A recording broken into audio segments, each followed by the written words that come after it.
Phoenix police arrested these three suspects a few days ago after they reportedly tried to break into an upscale home near 44th Street in Camelback. But this wasn't just another burglary.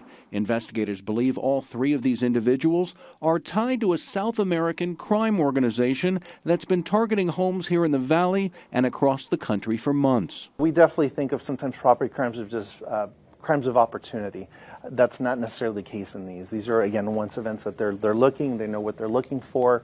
Again, there's something sophistication that goes behind it. So far, at least 111 burglaries in the Phoenix metro area have been tied to South American criminals, with roughly $3 million of cash and valuables stolen.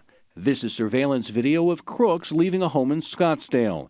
The break-ins have mostly targeted multi-million-dollar homes next to golf courses, washes, and green belts, and have been taking place around dinner time on Friday, Saturday, and Sunday nights. Court records from the recent arrests give a glimpse into how professional the international thieves operate.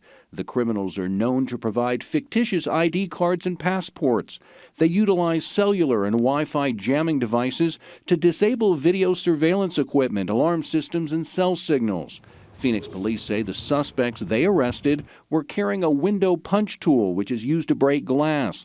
They also found screwdrivers and a grinder tool. We're told all three suspects were of Chilean descent who overstayed their visas and were carrying fraudulent identification cards from Spain with fake names and birth dates.